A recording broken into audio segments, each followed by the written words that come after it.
शिक्षा विभाग से निर्गत पत्र अब कौन सा फर्जी है और कौन सा पत्र सही है, अब ये कह पाना बहुत ही मुश्किल है। और विभिन्न ग्रुपों में जो चर्चा चलती है, इससे उपापोह की स्थिति बन जा रही है।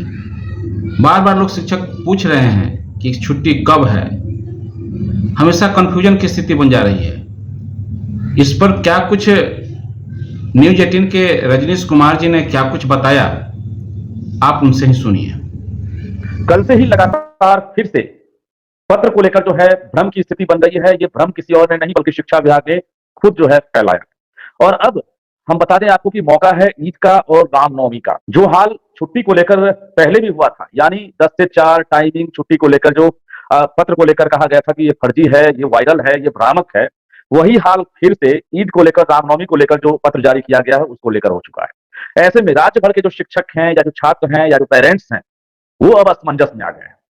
हद स्थिति ये है, विडंबना ये है कि बिहार के मुख्यमंत्री नीतीश कुमार खुद जिस पत्र को जारी करने का आदेश करते हैं और उसके बाद पत्र जारी भी होता है, 12 घंटे तक पूरे सोशल मीडिया पर, मीडिया में हर जगह जो पत्र जो है वो लोगों के बीच पहुंचता है। जानकारियां मिलती है कि अब 10 और 11 तारीख को यानी अप्रैल को ईद की छुट्टी मिलेगी, जिसमें पत्र के मुताबिक ना सिर्फ ट्रेनिंग लेने वाले शिक्षकों को राहत मिलेगी बल्कि स्कूलों में भी छुट्टियां मिलेगी। इसके साथ साथ 17 अप्रैल को भी रामनवमी के अवसर पर छुट्टी मिलेगी। हमने भी खबरें दिखाई और सोशल मीडिया पर भी हमने ट्वीट किया, जानकारियां दी।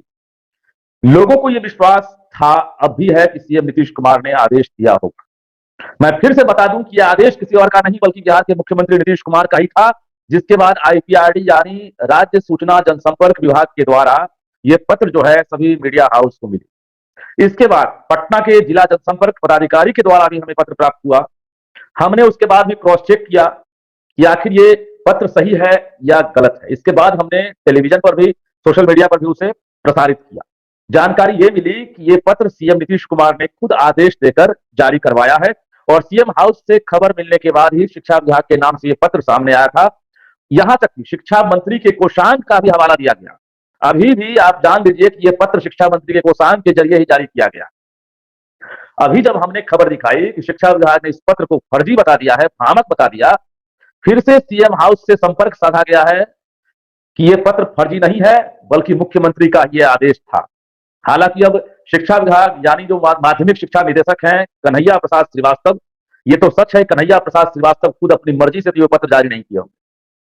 जब यह आदेश जारी हुआ होगा तो के पाठक का ही हुआ होगा कि एक पत्र जारी कर दो, ये पत्र भ्रामक और फर्जी था। अब ये फिर से जो है कॉन्ट्राडिक्शन की स्थिति बन गई है, भ्रम की हालत हो गई है। अब 2 पत्र तो हो गया, 2 पत्र में आप लोगों ने देख लिया कि असली कौन है, नकली कौन है, इसको लेकर लड़ाई शुरू हो गई। इस बीच चंद मिनट पहले एक तीसरा पत्र भी सामने आ जाता।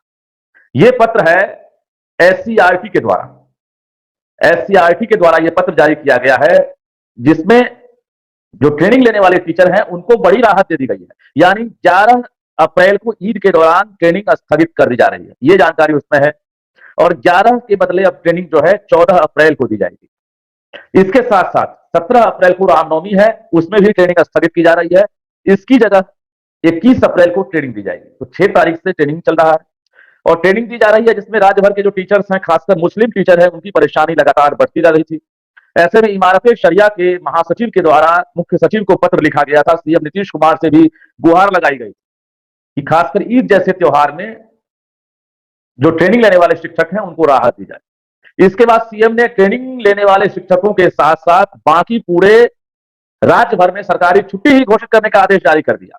और हम लोग जब तक कंफर्म नहीं होते हैं, जब तक खबर को पुख्ता नहीं करते हैं, तब तक उसको हम ना तो वायरल करते हैं, ना ही उसको प्रकाशित करते हैं और ना ही उसको टेलीकास्ट करते हैं। अभी भी आप सब अगर सुन रहे हैं, देख रहे हैं, तो ये जान लीजिए जो पत्र कल जारी हुआ था वो फेक नहीं है, भ्रामक नहीं है, फर्जी नहीं है, बल्कि उसकी तस्दीक शिक्षा विभाग ने खुद की है, जिला प्रशासन ने किया है, आईपीआरडी ने किया है, क्योंकि सीएम नीतीश कुमार का वो आदेश। अब रही बात कि सीएम बिहार के मुखिया होते हैं और मुख्यमंत्री सभी विभाग का सर्वे सर्वा होता है, यहां तक कि कार्यपालिका, विधायिका दोनों के भी जो है एक तरह से प्रमुख होते हैं। जो वो कहेंगे वो हूबहू लागू हो जाता है। अब हद स्थिति तो ये है कि ये दूसरा मामला, पहला मामला तो आपने देख लिया जिसका अब तक समाधान नहीं निकल सका है। हम बात कर रहे हैं विधानसभा सत्र के दौरान जो घोषणा की गई थी कि 10 से 4 स्कूल की टाइमिंग हो जाएगी। मुख्यमंत्री ने कहा था तत्कालीन शिक्षा मंत्री जो अभी मंत्री हैं विजय कुमार चौधरी ने घोषणा की थी, और ऐसा लगा था कि अब मुख्यमंत्री ने कह दिया है, शिक्षा मंत्री ने कह दिया है, तो अब तो के पाठक मानेंगे। उसके बाद भी एक पत्र जारी होता है कि 10 से 4 जो है स्कूल की टाइमिंग कर दी गई है।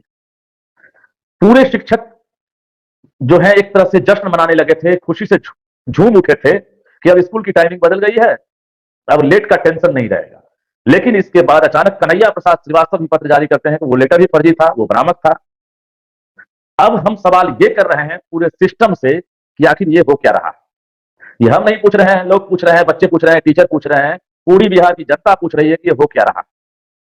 इस राज्य का मुख्यमंत्री अगर आदेश दे दे, किसकी हिमाकत है सिस्टम में बैठे किसी शख्स की कि उस आदेश को ना माने, उस आदेश को पलट दे। लेकिन यहां पलट दिया जा रहा है, फर्जी तक करार दे दिया जा रहा है। हैरानी हो रही है, ताज्जुब की बात है और शर्म की भी बात है, क्योंकि इससे बड़ी शर्म की बात और कुछ नहीं हो सकती है कि बिहार में जो सरकार का इकबाल है, उस इकबाल पर जो है प्रश्न चिन्ह लगने लगा है। और के पाठक जिनको लेकर लगातार सवाल उठते रहे हैं, भले ही वो शिक्षा की गुणवत्ता, क्वालिटी एजुकेशन, इंफ्रास्ट्रक्चर या बच्चों की उपस्थिति, टीचर का एक तरह से एबिलिटी टीचर की, सब कुछ में जो है जान लगा दिए। लेकिन जब ऐसी चीजें सामने आती है तब निश्चित रूप से लोग सवाल पूछने लगते हैं कि आखिर हो क्या गया। और अब हम बता दें कि कल का दिन 10 तारीख है कल, और कल के दिन के मुताबिक छुट्टी घोषित है। अब जिला शिक्षा पदाधिकारी कई हमारे पास फोन किए हैं कि हम किसकी बात माने, हम तो मानेंगे तो के पाठक की बात मानेंगे। अगर शिक्षकों को छुट्टी दी जाएगी तो के पाठक के अनुसार दी जाएगी, क्योंकि जो पत्र के पाठक ने दोबारा जारी करवाया है हम उसी को मानेंगे।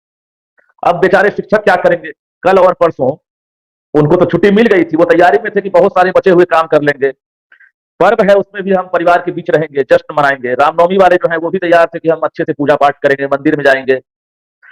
और अब जो है अचानक झटका लग गया। ये डाउट था, मैं आपको बता दूं कि हमें ये डाउट था पहले से, कल रात से ही, भले ही वो खबर और वो लेटर 110% सत्य है, फर्जी नहीं है, बावजूद हमें डाउट था, क्योंकि के पाठक के किसी भी इस प्रकार के आदेश को अगर कोई जारी करता है तो वो कलम होता है कन्हैया प्रसाद श्रीवास्तव, जो माध्यमिक शिक्षा निदेशक है। अब भला कन्हैया प्रसाद श्रीवास्तव को मुख्यमंत्री हाउस से कल क्यों नहीं आदेश दिया गया?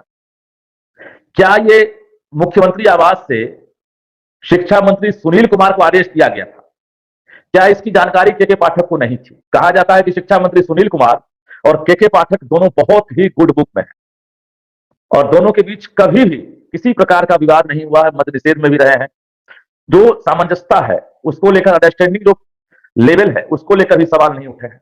लेकिन यहां पर जो तस्वीरें सामने आ रही है, जिसकी जानकारी हमें मिल रही है, इसमें शिक्षा मंत्री के कोषांग के द्वारा यह पत्र जारी किया गया था। अब भला शिक्षा मंत्री सुनील कुमार अगर जान रहे थे कि इस पत्र को के पाठक झुठला सकते हैं तो उन्होंने जारी क्यों करवाया? अगर उन्हें पता था कि हम शिक्षा मंत्री हैं और मुख्यमंत्री का यह आदेश है, भला किसकी हिम्मत है कि अब इस पत्र को फर्जी करार देगा? तब हो सकता है कि उन्होंने जारी करवा दिया होगा और इसको लेकर सूचना जनसंपर्क विभाग को एक कॉपी भेज दी होगी कि आप मीडिया बंधु को अपने माध्यम से दे दीजिए। उसके बाद सूचना जनसंपर्क विभाग के जिला कार्यालय में भी वो पत्र मिल गया। जिला जनसंपर्क पदाधिकारी, जिसके एक तरह से सर्वे सर्वा डीएम होते हैं, और हमारे पास 2-3 जगह से आधिकारिक रूप से पत्र प्राप्त हुआ। अब आप समझ लीजिए, किसी जिलाधिकारी के माध्यम से अगर आपके पास कोई चिट्ठी आती है तब आप बिना जांच पड़ताल किए उसको आप चला सकते हैं कि नहीं? अगर सरकारी ग्रुप पर, जिला प्रशासन का ग्रुप हो या आईपीआरटी का ग्रुप हो, उस पर अगर पत्र जारी हो जाए तो उसे कौन फर्जी बताएगा? क्योंकि उसमें खुद निदेशक से लेकर तमाम जो डिप्टी डायरेक्टर रैंक के अधिकारी होते हैं, कलर तक उसमें शामिल रहते हैं। ये असली कौन है और नकली कौन है? बता दीजिए कि असली कौन है, नकली कौन है। एक मुख्यमंत्री का आदेश है और एक शिक्षा विभाग के एससीएस के पाठक का आदेश है। दोनों में आप किसको असली बोलेंगे या नकली किसे बोलेंगे? हमारे लिए तो ये दोनों तराजू पर बराबर बटकारा वाली हालत हो गई है। हम तो नहीं कह सकते हैं कि असली कौन है नकली कौन है, क्योंकि दोनों अपनी जगह जो है पत्राचार करने के लिए स्वतंत्र है। लेकिन अगर मुख्यमंत्री का पत्र होता है, मुख्यमंत्री का आदेश होता है, तो एक और चीज, जो भी अधिकारी इस प्रकार का प्रेस नोट जारी करते हैं, चाहे शिक्षा विभाग के हो, शिक्षा मंत्री हो या सूचना जनसंपर्क विभाग के अधिकारी हो, एक लाइन उसमें आप जरूर जोड़ दिया करें कि मुख्यमंत्री के आदेशानुसार